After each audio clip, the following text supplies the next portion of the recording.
ready? Yes, Your Honor. All right. We're on the record, State of Ohio versus William Mozingo Jr., CR 2023-10-3522. We are set for trial today. He is here with his attorney, John Grevin, on behalf of the state, Assistant Prosecutors Jamila Mitchell and Emily Williams. And we were getting ready to select a jury. It's my understanding that the parties may have at least reached an agreement as to what charges defendant would plead to, with a free to argue, and also a discussion has been made about going ahead and doing the sentencing today with a break in between plea and sentencing. Prosecutor Mitchell, what charges would he be pleading to if he entered a plea today? Thank you, Your Honor. Your Honor, if the defendant enters a plea of guilty today, the state is going to move the court to dismiss counts 9 and also counts 11 in the supplemental indictment. All right. And he will plead the remaining charges? Yes, Your Honor, and it is free to argue. The state will be asking for a minimum of 25 years in prison. All right. Attorney Grevin? Okay. Your Honor, I'm so sorry. There's also the other case, the escape charge. Thank you. I didn't call that one because that one wasn't set for trial today. Your Honor, I can give you the case number. I have it here. Okay. That case is also CR 2023-10-3527. Same defendant and prosecutors and attorneys. The charge in that is escape felony of the 3rd degree. Attorney Grevin. Thank you, Your Honor, and good morning, Judge. We, being myself and Mr. Mozingo, spent a considerable amount of time. Make sure the mic is picking you up, please. Right. Over the past 2 weeks, going over things. I've had several discussions with Jamila. We had an opportunity to meet with the court last week.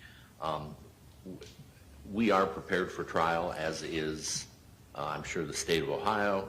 However, my client has decided to enter a plea of guilty. Part of that reason is he does not wish to have the victim go through testifying in this situation. I would ask the court to inquire of him.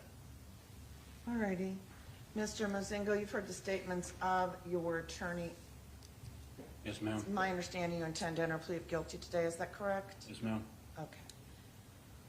So the charges you'd be pleading guilty to, 2 counts of kidnapping. Those are both felonies of the 1st degree.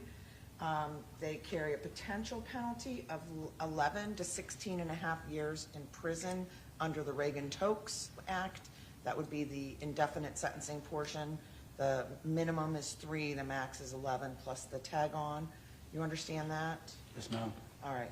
And the felony 2 felonious assault is 2 to 8 years, so the maximum would be 8 to 12 on each of those counts. You understand that? Yes, ma'am. Okay. And then there are 5 counts of the felonious assault. The abduction and the strangulation are both felonies of the 3rd degree. They carry 9 to 36 months in prison and up to a $10,000 fine. Do you understand that? Yes, ma'am. Okay. The felony 2s are up to a $15,000 fine. Felony 1s up to a $20,000 fine. Do you understand all that? Yes, ma'am. Okay. So, you know there's no agreement as to sentencing, correct? Yes, ma'am. Okay. And let's make sure that the mic is also picking him up. There's a second mic there that he can use, or however you guys want to proceed with that. All right. Okay. There's no agreement as to what the sentence is going to be, correct? Yes, ma'am. You've had enough time to discuss this with your attorney? Plenty. And are you satisfied with his advice and handling of your case? Yes, ma'am. Okay. So when we look at the charges, this is a violent offender charge, so you would be required to register under the violent offender registry. You understand that? Yes, ma'am. Okay.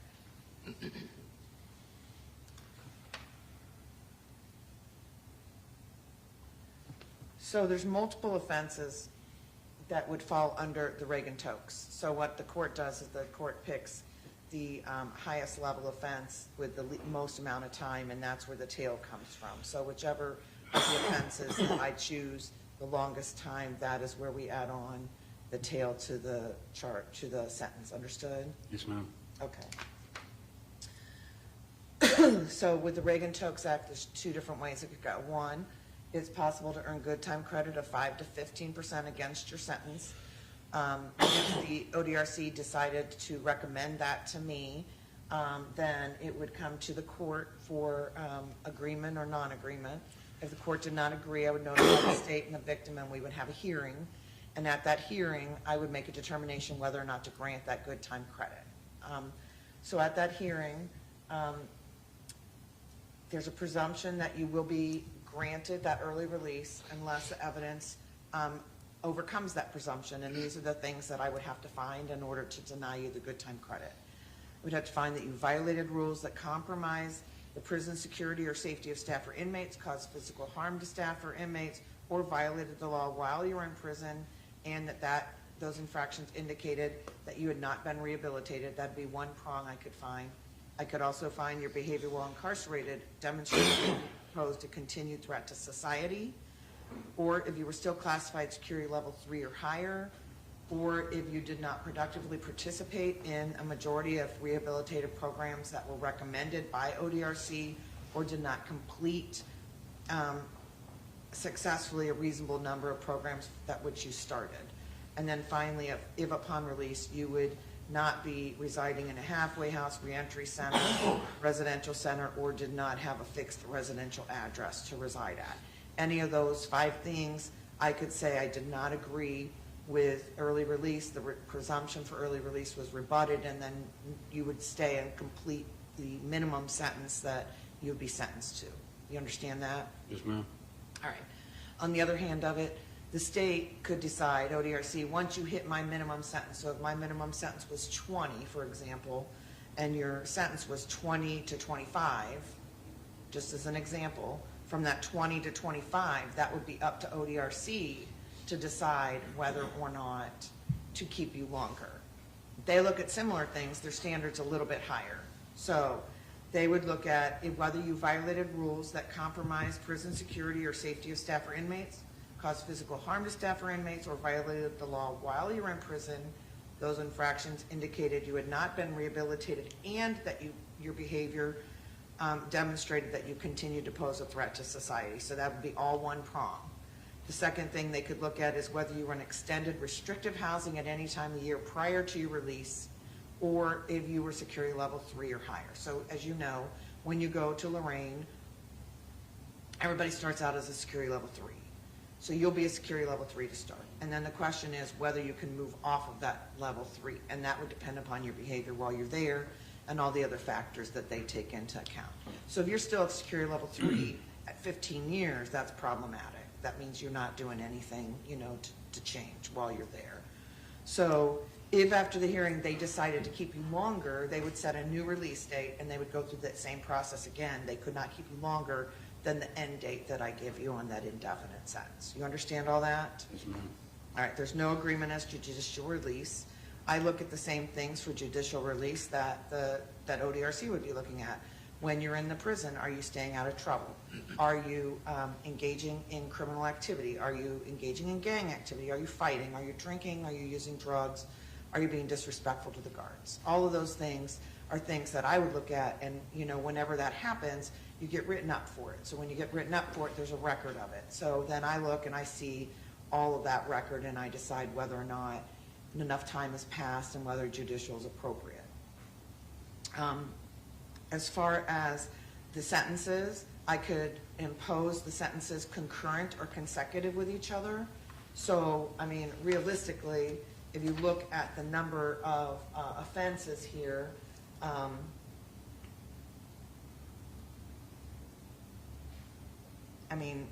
really, I could impose 50 years.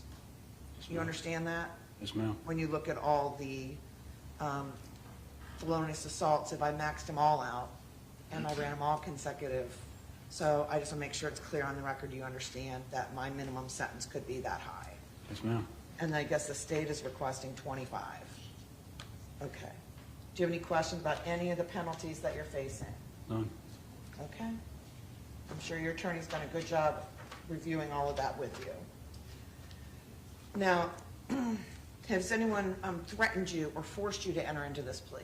No, ma'am. Okay. Has anyone promised you anything to enter into this plea other than what you've already heard on the record today? No, ma'am. And currently, are you under the influence of any alcohol or drugs? None. Is there any reason, any medications, or any mental or physical disability that could cause you to not fully understand what you're doing today? No, ma'am. Okay. And you understand you do have the right to a trial. We're set today for a trial. Yes, ma'am. Okay. So I'm going to review those rights that you have on the record, as I'm required to do, and then once you have indicated to me that you understand them, then I will ask you if you're going to waive your trial. So you have the right to have a jury of 12 persons unanimously agree upon your guilt and find you guilty. Do you understand that? Yes, ma'am. You have the right to require the state to prove that guilt beyond a reasonable doubt for each and every element of each of the charges against you. Do you understand that? Yes, ma'am. At your trial, your attorney would be able to question any witnesses, confront and cross-examine those witnesses who testify against you at trial. Do you understand that? Yes, ma'am. And further, your attorney would be able to call your own witnesses, and I could order them to be brought in if they did not appear on their own. Do you understand that? Yes, ma'am. So that would be the subpoena power that you have as a defendant. Finally, you would have the right to testify. No one could comment or use it against you in any way if you chose not to, and no one could force you to testify. Do you understand that? Yes, ma'am. Understanding these rights, are you waiving your right to a jury trial? Yes, ma'am. Okay. Additionally, because you are pleading guilty to the agreed charges, you're waiving your right to appeal the finding of guilty on those charges. Do you understand that? Yes, ma'am. Okay. Now, in terms of the sentence, there's no agreement as to the sentence. So at sentencing, I will review with you your appeal rights. And you would not be waiving your right to appeal. There's also no mandatory prison on any of these charges. So it would be up to the court, based on all the sentencing factors, what level of sentence I would give you. You understand that? Yes, ma'am. Okay. I don't want to gloss over the violent offender form. So basically what the violent offender database is, once you are released from prison, you would be required to register with the sheriff in the county in which you intend to reside within a period of time, and then you would need to enroll with them every year. And if your address or anything changed, you would be required to provide your name, residence, social security number, driver's license number, information regarding the offenses for which you were convicted or pled guilty, the name and address of any place where you were working, going to school, license plate number of any vehicle owned or operated by you or registered in your name, a description of any scars, tattoos, or other distinguishing marks on your person. You also need to provide the sheriff with fingerprints and palm prints, get photographs of you at the time of enrollment, and then, like I said, you have to re-enroll annually, and that is for a period of 10 years. If you change any addresses or any of the information, you need to update it. Understood? Yes, ma'am. I'm going to actually read this to you at sentencing, but I just like to make sure it's clear on the record you understand what the violent offender registry entails. I do. Okay. Finally, if upon completion of your prison sentence, if you serve your entire sentence, then upon release, you would be supervised on post-release control for a mandatory minimum of 2 years up to a maximum of 5 years as part of your sentence as determined by the parole board. You understand that? Yes, ma'am. If you violate the terms and conditions of supervision under post-release control, the parole board could return you to prison for up to 9 months for any one violation, up to 50% of your stated minimum sentence for all violations. You understand that? Yes, ma'am. And if you're convicted of a new felony while on post-release control, the sentencing court in that new case can not only sentence you on their case, they can sentence you to a consecutive prison sentence, in this case of 1 year, or the time remaining on your post-release control, whichever is greater. Do you understand that? Yes, ma'am. Do you have any questions about post-release control? None. Do you have any questions about any of the rights that you're waiving or any of the consequences that you are facing in this case? None. Okay. So at this time, I am going to take your plea. On count 1, knowing what your rights are, what the effect of your guilty plea could be, how do you plead to kidnapping, a felony of the first degree? Guilty. And count 2, kidnapping, a felony of the first degree, how do you plead? Guilty. Count 3, felonious assault, a felony of the second degree, how do you plead? Guilty. Count 4, felonious assault, a felony of the second degree. How do you plead? Guilty. Count 5, abduction, a felony of the third degree. How do you plead? Guilty. Count 6, felonious assault, a felony of the second degree. How do you plead? Guilty. Count 7, felonious assault, a felony of the second degree. How do you plead? Guilty. Count 8, felonious assault, a felony of the second degree. How do you plead? Guilty. And count 10, strangulation, a felony of the third degree. How do you plead? Guilty. Okay, I will find you have been informed of your constitutional rights. You understand the nature of the charges, the effect of your guilty plea, and all of the potential penalties and consequences that could be imposed. I'm also going to find that you've made a knowing, voluntary, intelligent waiver of your rights, so I'm going to accept your guilty plea and make a finding of guilty on all of these charges. I will dismiss counts 9 and 11 per the agreement of the parties, and I believe the state has requested some time to prepare for sentencing. Yes, Your Honor. Oh, thank you. And then, not, so that I don't forget, because I did, in case 2023-10-3527, the charge is escape, a felony of the third degree. How do you plead to that case, sir? Guilty. Okay. So, is an hour appropriate? Can you be back at 11:30? Yes, Your Honor. All right. So we'll be back at 11:30. We'll take a break and give the state some time to prepare for sentencing. And then at 11:30, we will proceed with sentencing. Thank you.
Yeah, you may be seated.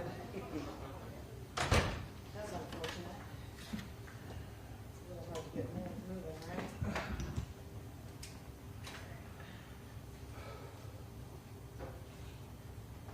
You guys still understand.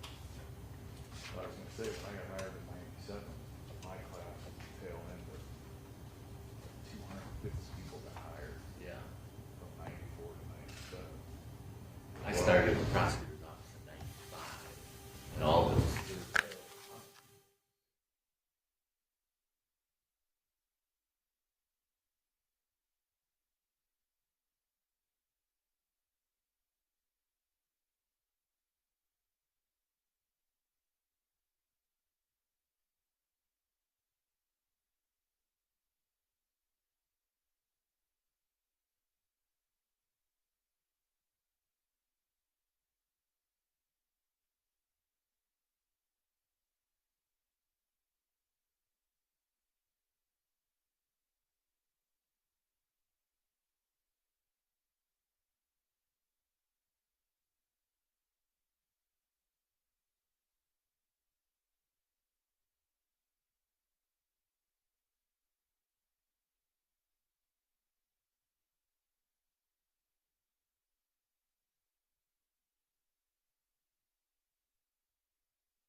3522 and 2023-10-3527. We are here for sentencing this afternoon. He is here with his attorney, John Grevin, on behalf of the state, prosecutors Jamila Mitchell and Emily Williams, and I believe the victim is here. So, Prosecutor Mitchell, how did you want to proceed? Thank you, Your Honor. Your Honor, the victim, Chloe Jones, is present with her mother. We also have our victim advocate, Rachel Kane, present. It's my understanding that at this time, the victim would like a statement read by Rachel Kane for the court. At this time, we would wait until Rachel Kane does speak on the victim's behalf. Then the state would like to be heard. There's also several pieces of evidence that would have been presented at trial that we think is pertinent and should be shown for the court. Prosecutor Emily Williams will then play those few short snippets of videos of the defendant during this time of captivity for the court. All right. Rachel?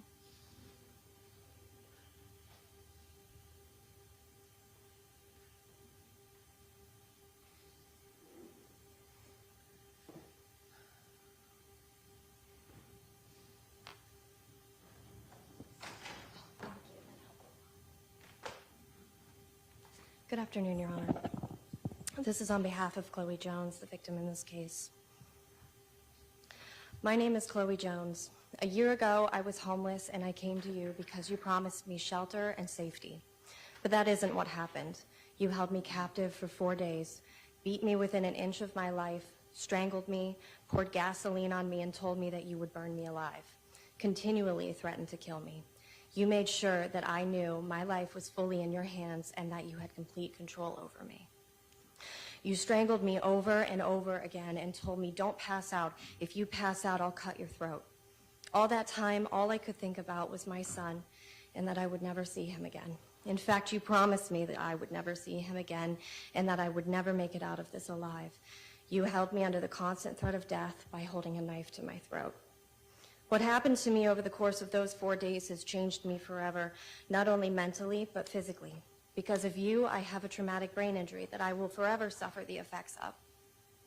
Because of you, I battle anxiety and PTSD, night terrors. Even in my sleep, I get no rest.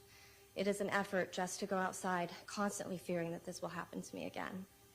But know that I will continue to live my life. You no longer have power over me, and I am the one in control. After this day, you will go to prison, and I will go back to my son, my family, and those who love me.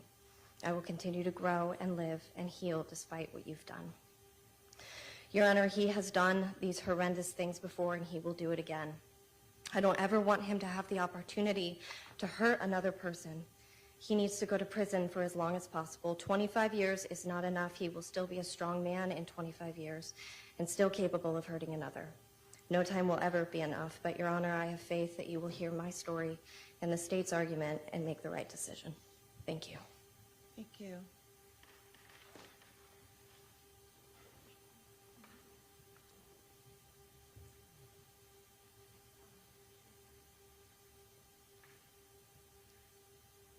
Honor, at this time, I believe Chloe's mom is going to make a statement. Okay.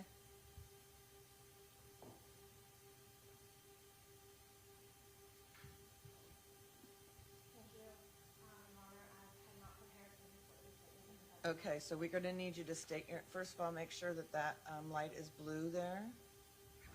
No worries. Hi, my There you name is go. Jessie Barham. I'm Chloe Jones's mom. All right, can you spell your last name? Barham. All right, and then I know when doing something like this, anxiety and all that can get in there, so just try to keep it a little slower and tell Yes, me what ma'am. it is you want to share. Thank you. Yes, ma'am. Thank you so much again. I did not prepare a statement because of the fact that I did not expect things to go this way today. The fact of the matter is that this man should not have even been out. He should not have even been free, because this is not the first time that you have abducted a woman, held her captive, and tortured her for days on end. This is not the second time that you've abducted a woman, held her captive, and tortured her. This is not the third time that you have abducted a woman, held her captive, and tortured her. This is actually the fourth time that you will be convicted of abducting a woman, holding her captive, and torturing her. You should never have been out on the streets in the first place in order to harm my daughter. And I pray to God, under these circumstances, that, Your Honor, you hear my daughter's story and know his story. Because it's not it's not if he will offend again, it's when he will offend again. And when in 25 years, he will be still a strong man, and probably stronger because they lift weights on those in those freaking jailhouses. And he will be a danger to society. He waited 2 months after his second conviction and serving 18 months in prison. He waited 2 months before he offended again. 2 months before he kidnapped another woman and tortured her. My daughter should never have been your victim. You poured gasoline on my child and threatened to burn her alive. You beat her over the head with a baseball bat. You beat her from head to toe for days. You punched her in her face so many times over the course of 4 days that she has paralysis on her left side of her face. She couldn't even open her eyes. She had blood dripping out of her ears. She had a brain bleed and was in ICU for 3 days. You did this to my daughter. You did this to my child. And you're not a man. That's not what a man does. A man protects women. You are evil. You're a villain. And you should never be allowed to see the light of day ever again, because you are a predator. You have an MO, and you've proven it time and time and time and time again. This will be your fourth conviction for the exact same offense. Oh, I'll say it again. Fourth time. Fourth time. Your Honor, my daughter is never going to be the same. She can barely even, she can't retain any new information because of she has a traumatic brain injury. She cannot even retain new information. She as far as working, she's not able to get a job, not only because of the physical, but because of the psychological damage that has been done to my child. She's going to suffer probably way longer than him, which is not fair.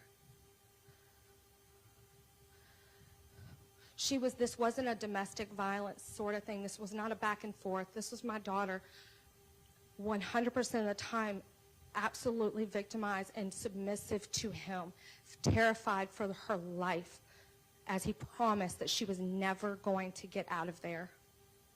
He promised her that she was going to die at his hands. He should be getting attempted murder charges with as many times as he strangled her and dared her to pass out because he was going to cut her throat if she did. He broke her arm and her finger just because she was trying to defend herself from a baseball bat to her head.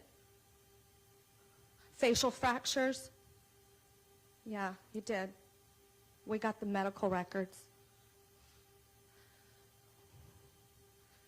Your Honor, all I ask is that you do what all the other courts and all the other judges before you did not do. Protect every single woman that he could get his hands on eventually. Your Honor, you have the power and you are within the law to put him away until he is no longer a danger to anyone, until he is feeble, until he is wetting his diapers.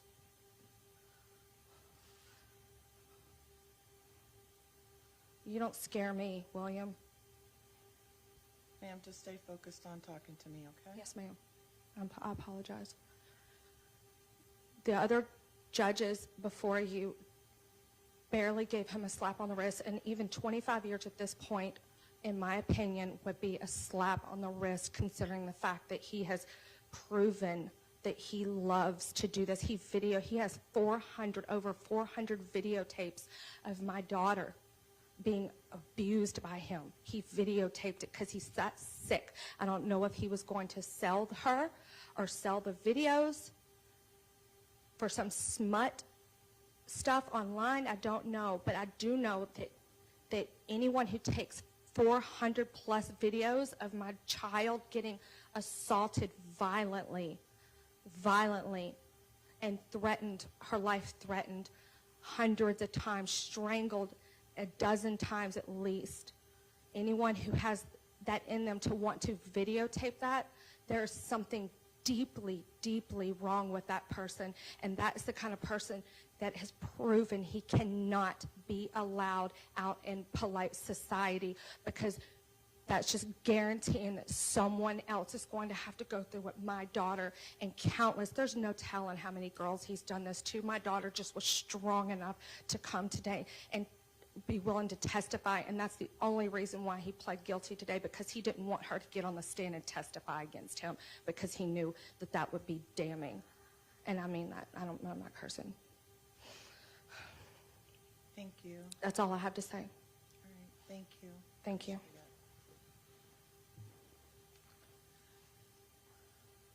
Prosecutor Mitchell? Thank you, Your Honor. Your Honor, the state's going to put on the screen a photo of Chloe Jones on the day that she was rescued, and the police responded in Akron to that garage.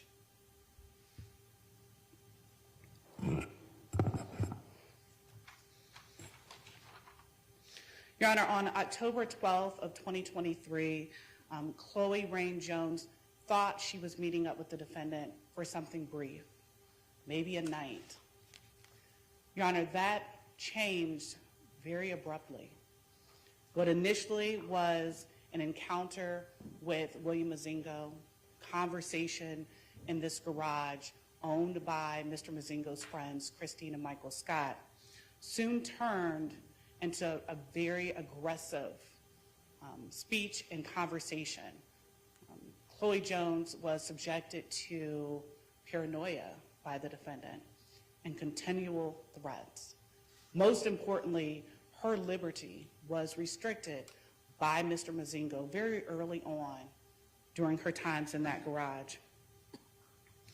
Your Honor, he started off agitated, and the state can say that with confidence because we do have those videos that were found and extracted from the defendant's phone.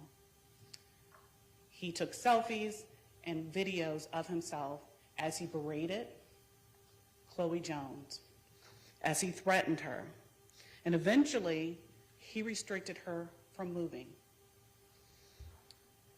After demanding that she not move and controlling her every step, the defendant assaulted Chloe Jones over the course of 4 days. What you're looking at, Your Honor, on the screen is Chloe as she had just emerged. Your Honor, we have temporary disfigurement as part of the Ohio Revised Code for serious physical injury. And Your Honor, the state submits to you, this is a prime example of someone who has suffered temporary disfigurement. She has one eye that is completely shut. The EMTs that dealt with her that day on the scene notated that she had pus in that eye. The other eye is almost nearly shut. As you can see, so much blood had accumulated in both of those eyes. There are videos on the defendant's phone that were extracted where he talks about her eye and then threatens to beat her in the other eye.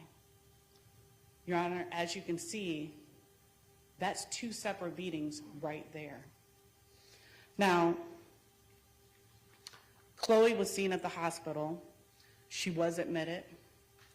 She had a fractured nasal bone. She had a fractured bone in her hand. She had traumatic cephalohematoma. She had a traumatic brain injury, subdural hematoma, multiple contusions across her legs, her arms, her chest. She was swollen from the top of her head all the way down. If you look closely, Chloe appears to have a golden glow to her face. Your Honor, those are bruises to the entirety of both sides of her face and her cheeks. She suffered facial paralysis. She had bruising to both sides of her face near her ear, and her ear had blood in them. Your Honor, she was beat within an inch of her life. As Chloe's mom has stated, the defendant has been previously convicted of abduction in Adams County and Stark County. He was also most recently charged with kidnapping in Stark County in 2020, and he pled to aggravated assault, a felony of the 4th degree. We also think it's important to note that the defendant had escaped from CBCF. Prior to holding Chloe Jones captive, he was out on a warrant. We'd like to take just a second to thank the men and women of Akron Police Department for their efforts, for responding to the scene, providing Chloe Jones the help that she needed, for being aggressive in how they approached this case, for extracting all of the videos from the defendant's cell phone.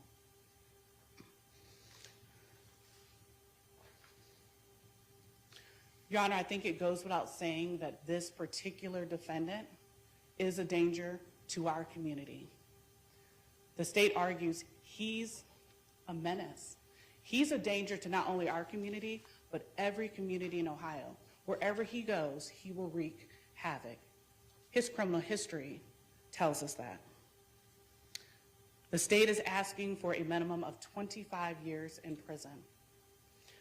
He needs to register and continue to register as a violent offender due to his convictions for kidnapping and abduction. And Your Honor, at this time, Emily Williams with our office is going to just give you a summary of some of those videos that we were discussing.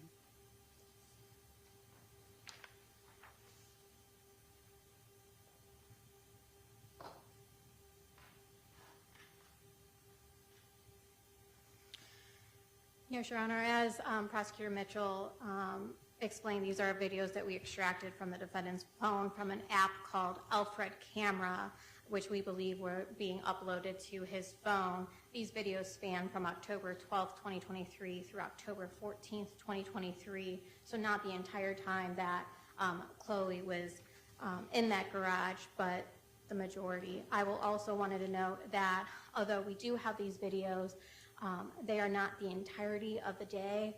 So what we are going to show you are just snippets and a small segment of what Chloe had to deal with.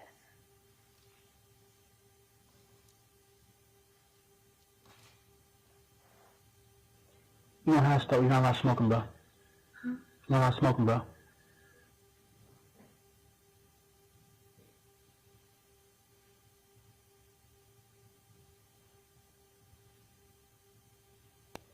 You don't have to stop. You're not allowed smoking, bro. You're not allowed smoking, bro. You light a fucking cigarette, I'm gonna beat your other eye shut. You don't get nothing. What'd you say? You don't deserve a cigarette, bro. Did you fucking pay me yet? Then you don't get no cigarette, bro. You don't get shit. From this fucking point on, you work for me, motherfucker, bro.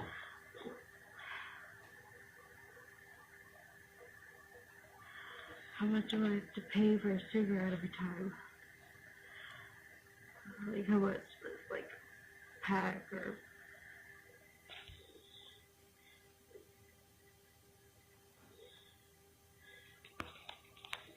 How much is a pack? You're not smoking, bro. I think you said I have to give you money for a cigarette. You know how I knew you were doing bullshit? Because you moved my phone.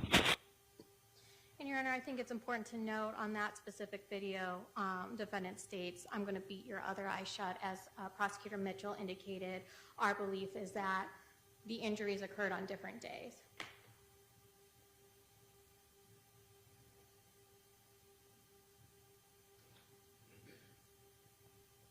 Where's my goddamn knife? Hey, listen, I'm gonna cut your fucking head off and go get my goddamn knife. I wanna know where it's at now. Listen, that board falls, I'm breaking your neck. You better stop moving.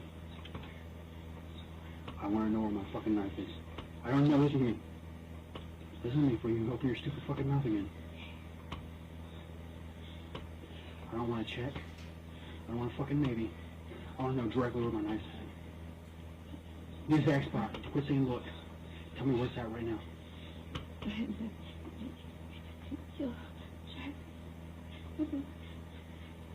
How'd I get there? Huh? Fucking bring it in, you stupid bitch. I'm gonna cut this one. I'm gonna keep fucking holding you and beat you to death, lady. Don't lie to me again.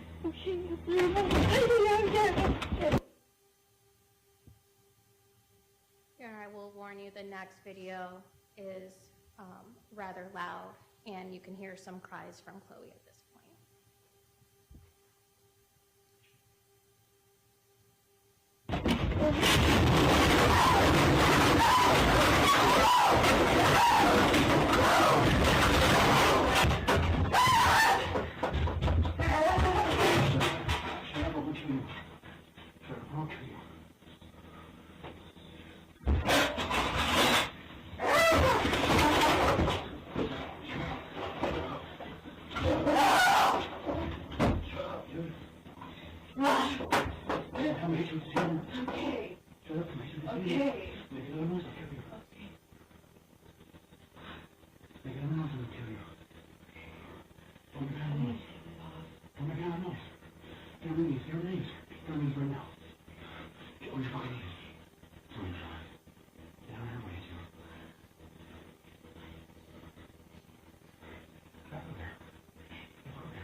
And Your Honor, just for context, the state believes that that is between the second and the third video is when they had fallen through the rafters.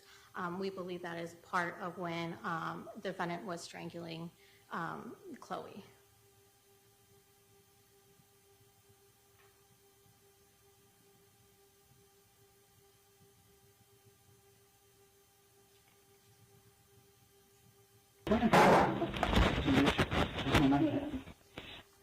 Okay. The more you smoke, yes, I'm gonna light this shit, bitch. That's gas. What?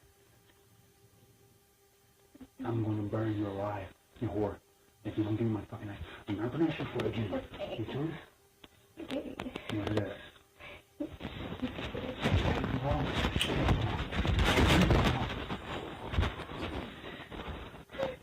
I wanna know right now.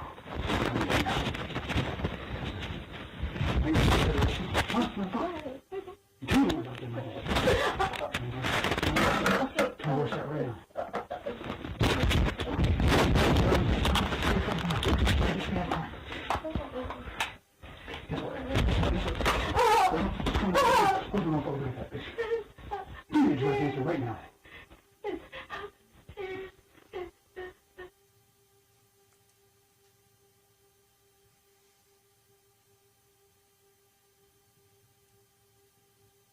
What?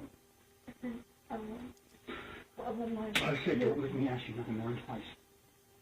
Now what the fuck did you say? Tell me the nice and pillowcase. I said which one? You lied. Huh? Now you mistreat me. So now it's my time to mistreat you, right? Scoot down. Come on. Scoot down. Or my lights are on fire. You can turn me honest. I had to ask you 10 times. You like it.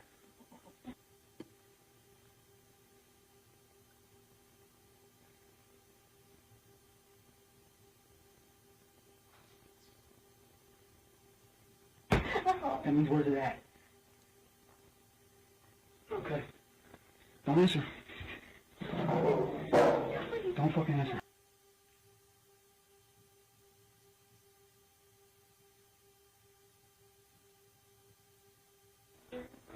What do you guys tell me, motherfuckers? I said the black flag on my clothes. That's not what you said. My black flag was put there, it's not the brown one, it's the black flag. That's not what you told me. That's not what you told me, bro. You told me, you motherfucker, you said the pillowcase, you said the coat. Yeah, we're so thrilled. It seems so bright. Guess what? I'm about to dog you for that. I'm about to dog you. I was just saying something. It's like that. The ground was. You fucking lied to me again.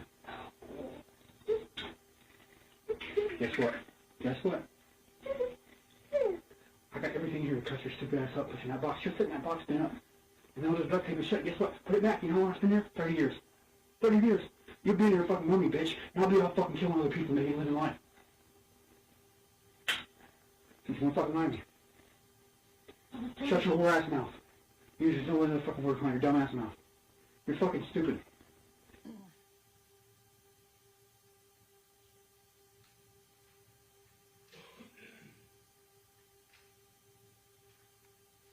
Get your fucking head on there now. Get your head on there now or I'm gonna shove it down there. Get your fucking head on the goddamn floor. Right now. Right here. Right now. Right now. I'm gonna start cracking you. Listen, I'm gonna kill you with this.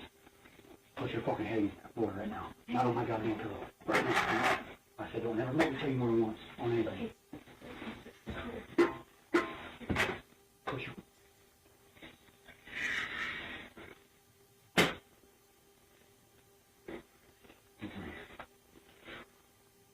Don't fucking lie to me.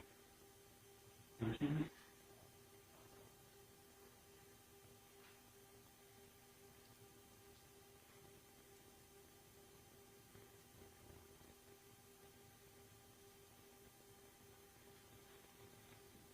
No, I'm kidding your kid.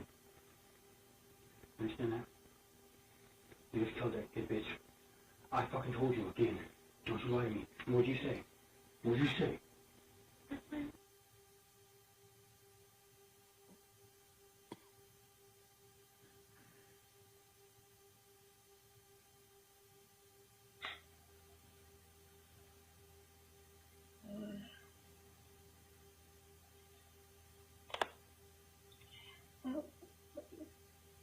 What time is it?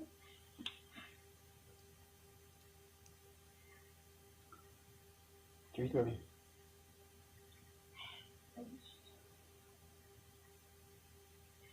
You really don't want Marvin's money? What? You really don't want Marvin's money?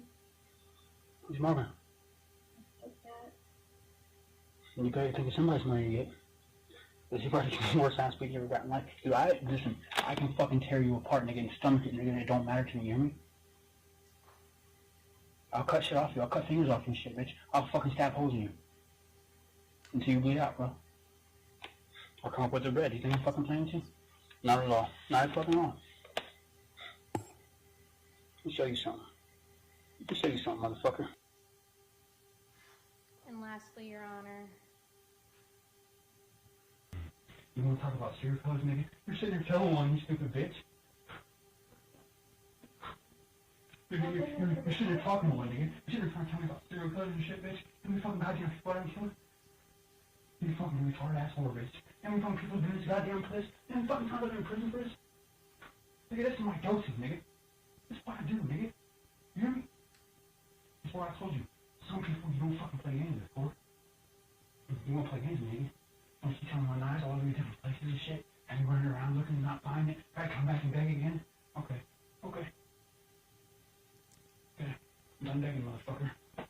You're embarrassing me. I told you never embarrass me, bro. Oh, you don't embarrass me, fucking piece of shit, didn't I? Okay. That was fucking done after that. You move a fucking thread. Fucking thread, bitch. And it's your ass, nigga. I'm telling you. That is no joke. And don't think I can't catch you. I'm very fucking fast. and again, Your Honor, these are just a small segment of what Chloe had to deal with during that time of October 12th through the 16th. I do believe that it is important to hear not only how the defendant is treating Chloe, but how proud he is telling her that she's going to be a mummy and that he's just going to get 30 years. So I did want to emphasize that, Your Honor, on top of telling her, you know, to Google his name and that he's done this before.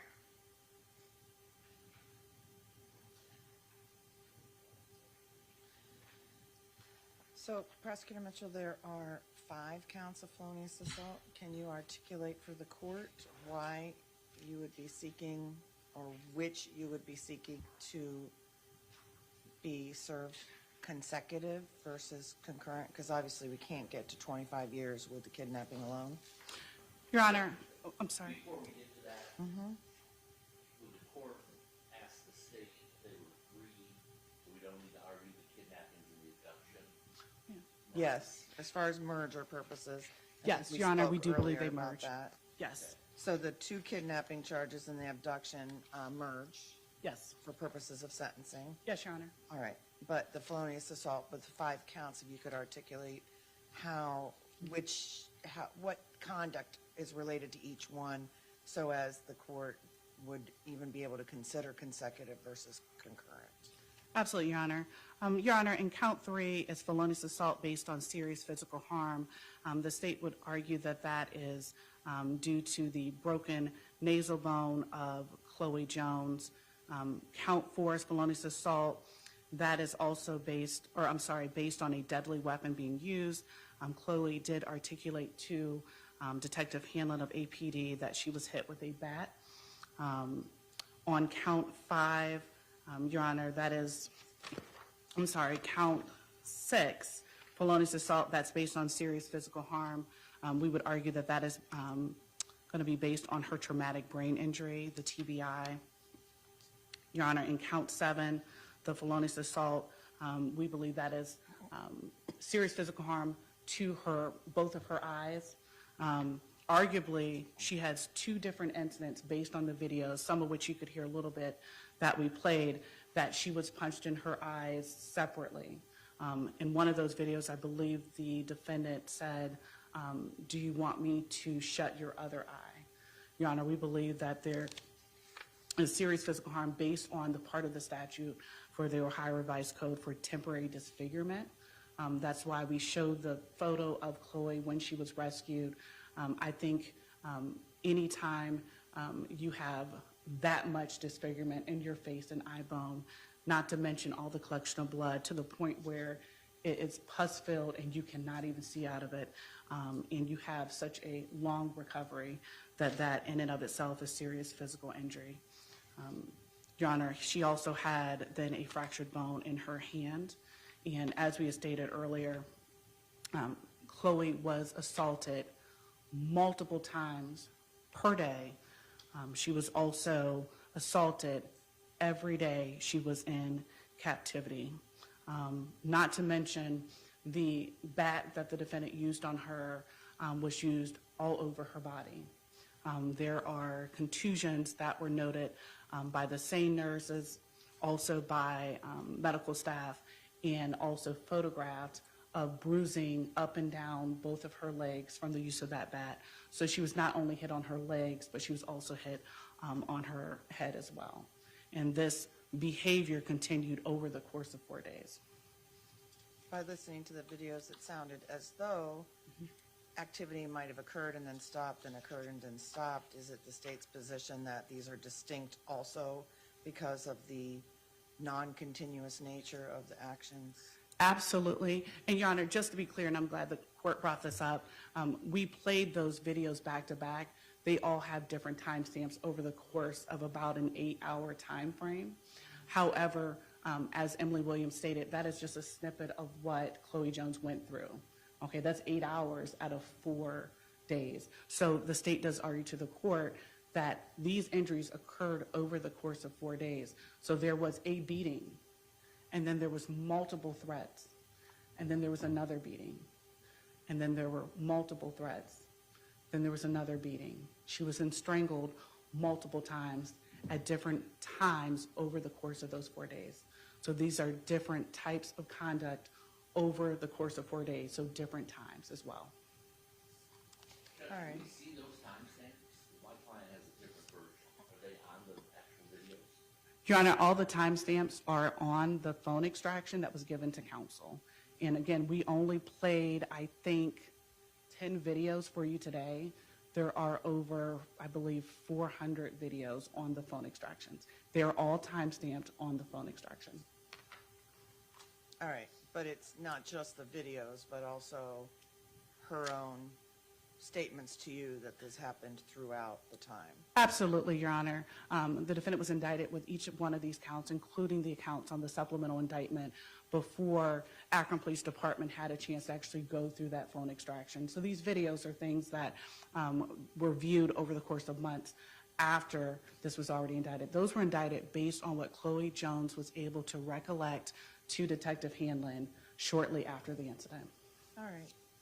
Anything further from the state? No, Your Honor. All right, Attorney Grevin, your turn. Go ahead. You can use the podium if you want, yes.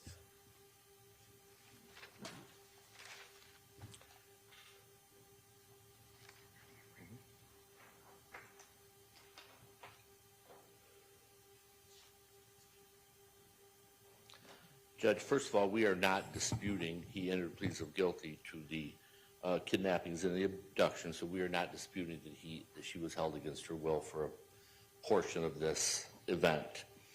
We are not disputing that she did suffer serious physical harm. What I will tell you a little bit differently, Judge, if you see the very first video that they showed where Mr. Mozingo was talking to her about payment, are you going to pay me for that cigarette? Are you going to pay me for that cigarette? The bottom line here, Judge, is Mr. Mozingo did not promise her that if she came with him, he would provide safety and security. He promised her that he would provide methamphetamine. So at least at the beginning of this, and if you look at the victim's statements throughout this and her statements to the hospital, this started out as a totally consensual, there was no issue because frankly, they're both getting high together. At some point in time, it goes south and things change.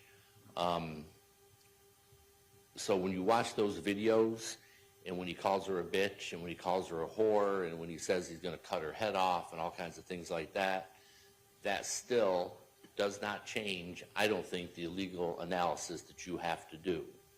So we've already, I believe, agreed that the two kidnappings and the abduction, they would merge for the purposes of sentencing.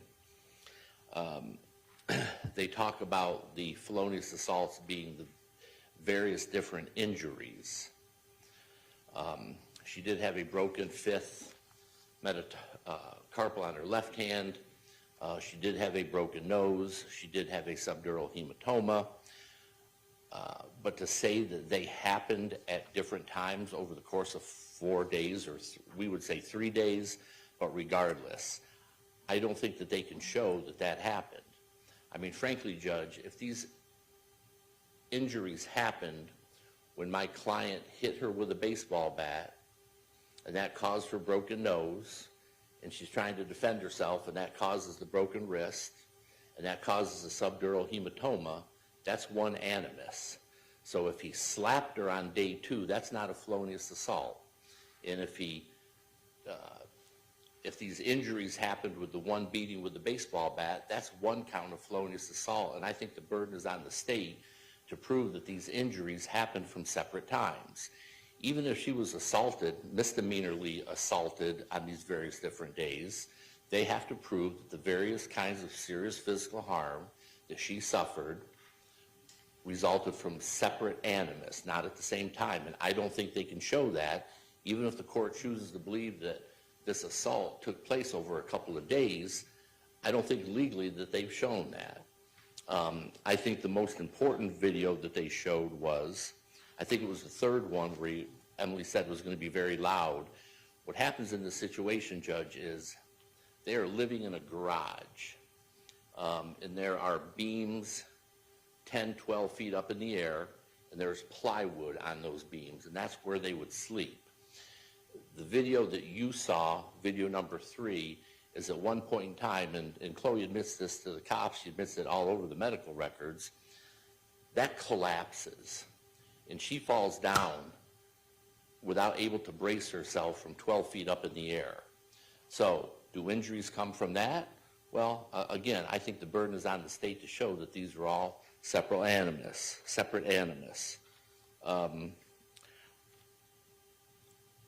I don't know if black eyes are a separate serious physical harm. I do know that if you've ever broken your nose or seen anybody with a broken nose, the eyes are impacted the same way. Judge, he does have a record. We've discussed that. You know that. What I'm asking the court to consider is, on the kidnapping, because he has the priors, give him 11 to 16 and a half.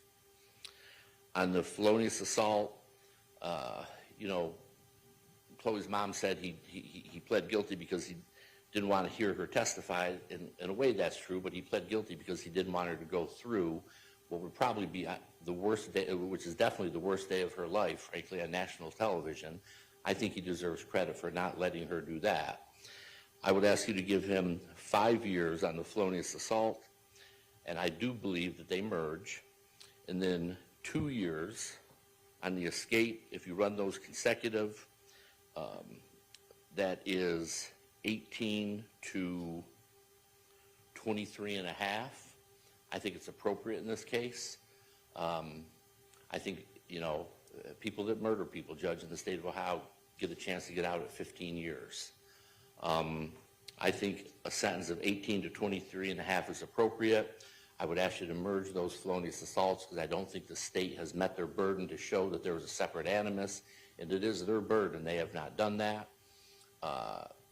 And again, 18 to 23 and a half, I think by that time he will be well into his 50s.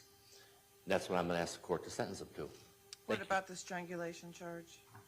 Count 10. He pled to it. I would ask you to run that concurrent because I think the strangulation kind of is part of the felonious assault. I mean, or that would be the one separate thing. It would be a different animus for the strangulation than it would be for the serious physical harm on the felonious assault. So frankly, if the court chose to run that consecutive, I think legally you'd be okay to do that. But I would ask you to fashion a sentence of whatever you see fit for 18 to 23 and a half. Thank you. Thank you. Did your client wish to say anything? All right, let's make sure the mic is to it and.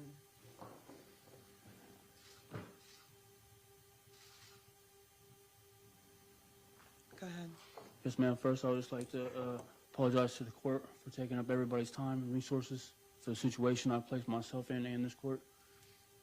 Second, I would just like to say that this incident stems whenever we was both fueled up on methamphetamine, and I was already placed myself in a very bad situation. You know, as they said, I was already on the run for an escape, and so I've had a lot of time to think about it and reflect. And just at this time, I'd just like to apologize to the victim and her family. All right, thank you. Did the state want to respond to defense arguments that the felonious assault should merge for sentencing? Thank you, Your Honor. Concurrent, I guess, is. Yes, if I could. Your Honor, I think we've already stated all the reasons why the court can find that the felonious assaults do not merge. I think counsel talked about our burden, but ultimately it's up to the court based on everything you've heard at sentencing, as the defendant has already entered a plea of guilty to each one of those felonious assaults. So, Your Honor, if you find that the state has convinced you that these beatings resulted in different injuries that were serious over the course of those 4 days, then that is the separate animus needed. And I believe that finding will stand up on appeal. Your Honor, the state also forgot to ask for the violent offender registry based on a conviction for the kidnapping, and also asked that the escape run consecutive as by law. Thank you.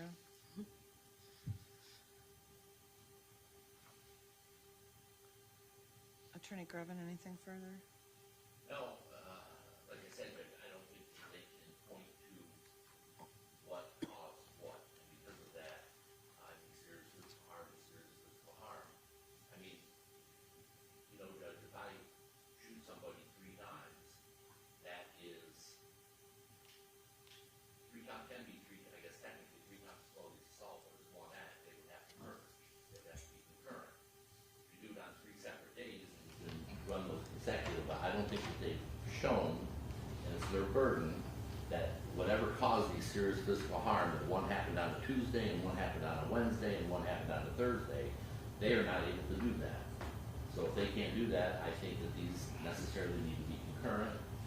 And that's all, although I would ask the court, can you just come up sidebar real fast? Yeah, over here. Yeah, because we have the court reporter.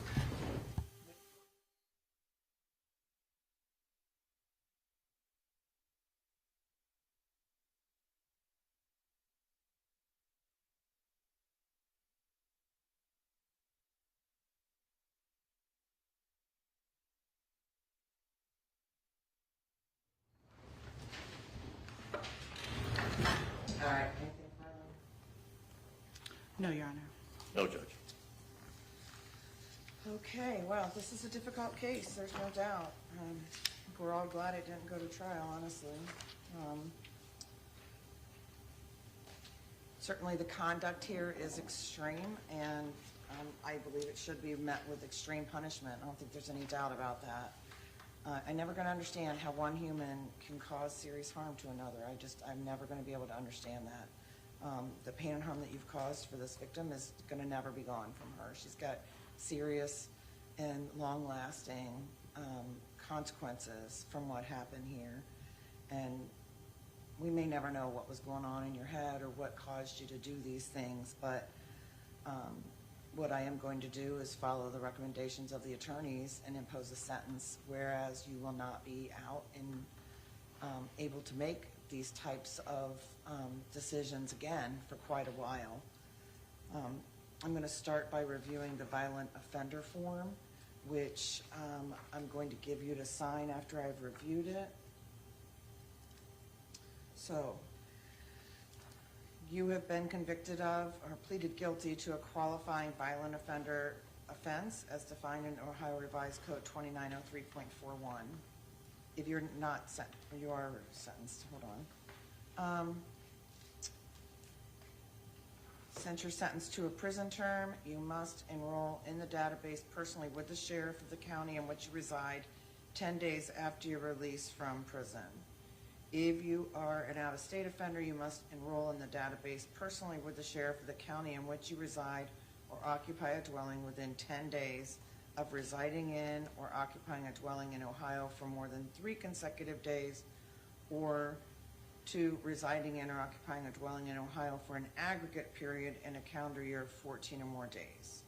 You are required to provide the sheriff certain information, including your full name and any alias you use, your residence address, your social security number, any driver's license number or commercial driver's license number or state identification card number issued to you, information regarding the offense of which you were convicted or pled guilty, the name and address of any place where you were employed, the name and address of any school or institution of higher education you attend, the license plate number of each vehicle owned or operated by you or registered in your name, the vehicle identification number of each vehicle, and a description of each vehicle, a description of any scars, tattoos, or other distinguishing marks on your person. You are required to provide the sheriff fingerprints and palm prints. The sheriff will also obtain a photograph of you at the time of enrollment. After the date of initial enrollment, you are required to re-enroll annually. You must update and or amend any of the information described above that is changed, and provide any additional information requested at the county sheriff's office within 10 days of the anniversary of the calendar date on which you initially enrolled. If you change your residence address during the 10-year enrollment period, you shall provide written notice of that change to the sheriff with whom you most recently enrolled, and to the sheriff in the county in which you intend to reside within 3 business days of the change of address. You are required to comply with all of the above requirements for a period of 10 years. Since your expected release residence address is in Summit County, you shall enroll in person no later than 10 days after release with that county sheriff's office at 205 East Crozier. Failure to enroll or failure to verify residence at the specified times will result in criminal prosecution. I'm going to have you sign this acknowledging that this has been explained to you, that you understand the requirements, and that you must abide by all of these provisions of the Ohio Revised Code.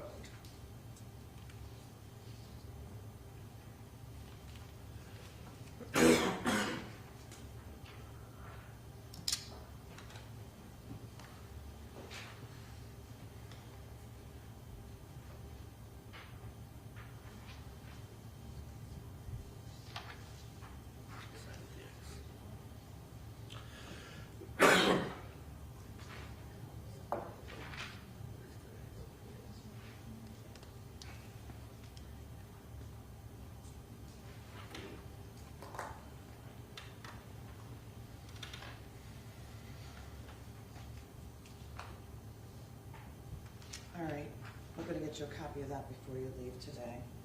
So when I am making a decision as to sentencing, I have to review the seriousness and the recidivism factors set forth in the revised code 2929.12. Clearly, and when we look at the seriousness factors, the victim suffered serious physical, psychological harm.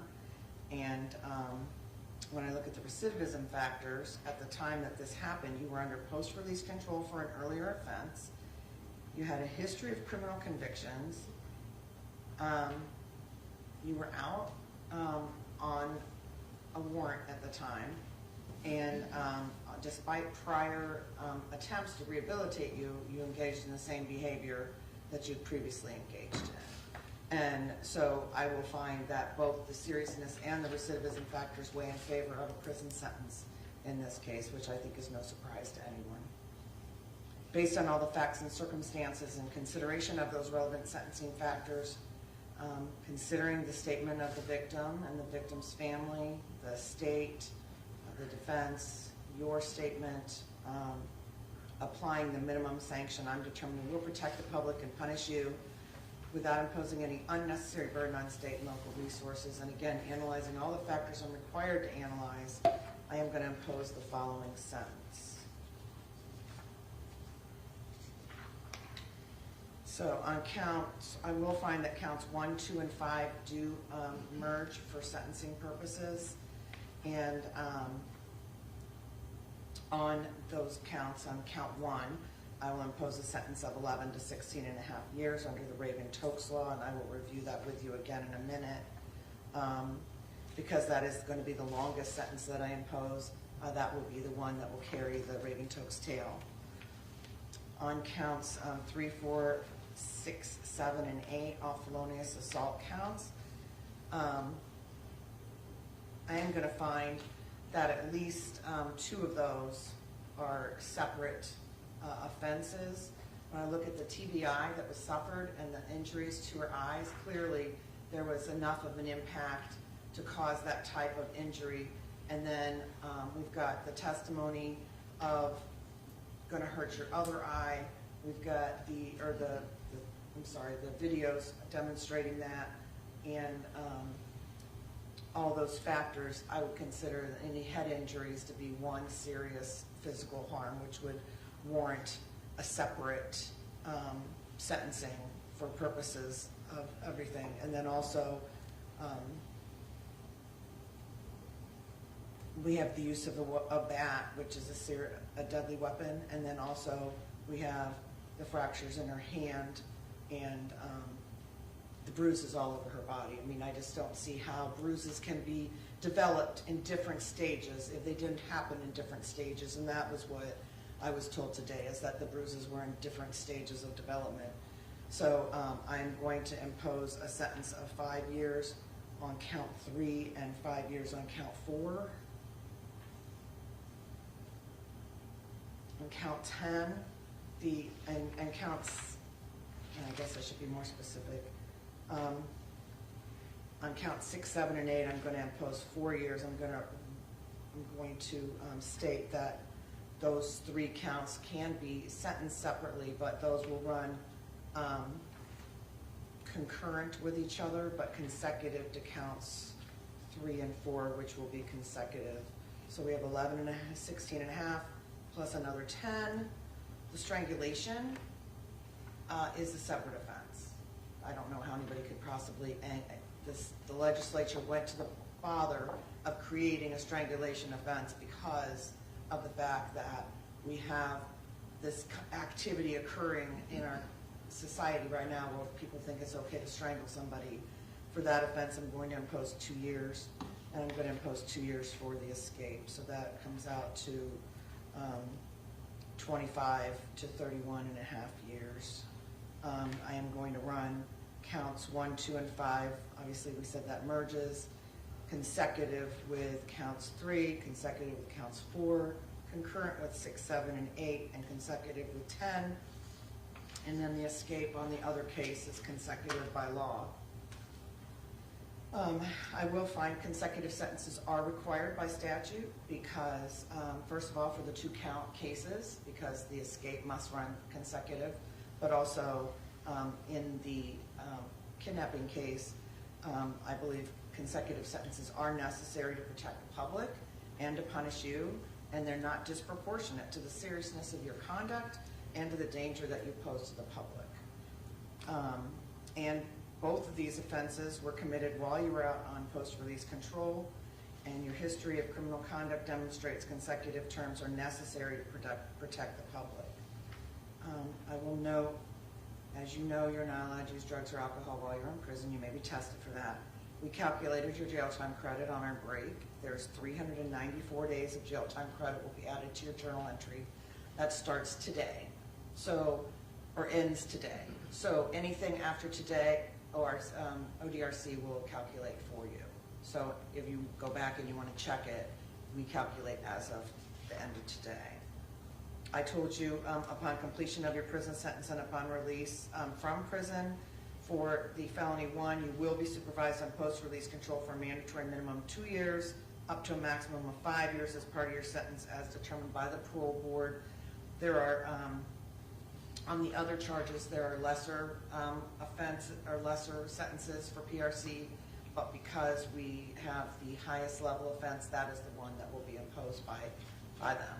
And I did tell you what would happen if you violated post-release control. Do I need to review again what would happen, or did you understand? No, ma'am. All right, I also need to, on the record, talk to you about the Reagan Tokes, the 11 to 16 and a half. As I indicated, we take the 11, we cut it in half, and we add it to the end, and that's how you get the tail. I reviewed with you earlier today that it is possible to earn good time credit of 5 to 15% against your sentence. Would you like me to review with you again how you do that, or are you satisfied with what you've been told today? I'd like you to review with me. Okay, so if ODRC recommends a reduction, it is presumed that you will be released at the presumed early release date. They would notify the court. If I don't agree, I would notify the state and the victim, and we would have a hearing. And at that hearing, I would have to find that the presumption was overcome in order to not agree to that. The factors I would look at to see if that presumption was overcome: did you violate rules that compromise prison security or safety of staff or inmates, cause harm to staff or inmates, or violate the law while you were in prison, and those infractions indicated that you had not been rehabilitated, or if your behavior while incarcerated demonstrated continued threat to society, or if you were still security level 3 or higher, or if you did not productively participate in a majority of rehabilitative programs that were recommended, or complete a reasonable number of programs that you started, or if you did not have a fixed residence address upon your release. Any of those reasons would cause me to pause, potentially find that the presumption for early release was overcome, and then you would serve your regular sentence, that was whatever the sentence was imposed. Alternatively, when we get to the 25 years, there's another 6.5 years there that ODRC could keep you if they chose, and they also have standard they need to follow. Once you get to the 25, I no longer have any control over that. At that point in time, they would be looking at, did you violate rules that compromise prison security or safety of staff or inmates, or cause physical harm to staff or inmates, or violate the law while you're in prison? Did that indicate you had not been rehabilitated and demonstrate that you continued to pose a threat to society? That would be one prong for them. So it is a higher standard for them. If you were in extended restricted housing anytime the year prior to your release, so that's, you got to kind of be in trouble to be in extended restrictive housing. If anytime that year prior, they could say they're not going to release you. And then again, if you were still security level 3 or higher, those are reasons that they could say they weren't going to release you. They would set a new date for you to be reviewed, and then at that time they would go through that whole thing again. They could not hold you longer than the 30 and 1/2 years. Okay? All right. And then finally,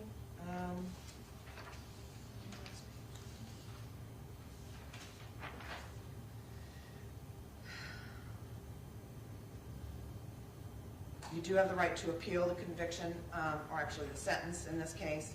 You do that by filing a notice of appeal with the clerk of courts of the Court of Common Pleas within 30 days of the sentence. If you're unable to pay the costs of the appeal, you have the right to appeal without payment of those costs. If you're unable to pay counsel for the appeal, the court will appoint counsel without cost. If you're unable to pay for the cost of documents, necessary for the appeal. Those documents will be provided without cost. You have the right to a notice of appeal filed timely on your behalf. Would you like to appeal now, or would you like to talk to counsel first? Judge, during the break, we had discussions down in the holding cell and everything. We talked about the merger issue, the felonious assault and everything, and he has indicated that the court decided the way it has. He would like to have an appeal. I can tell you he's indigent, and I would ask the court to appoint someone to appeal this and get the ball rolling. Alrighty, so we will appoint a lawyer to handle the appeal. It's a separate list, so I need to grab that. To do that, they will contact you in order to prepare for that. For whatever happens, I would just say that, you know, again, I don't understand how this type of thing happens in our world today, but it does, and you're going to be in ODRC for quite a while, and there's a lot of programming available to you there. I don't know that you've spent a lot of time up until now.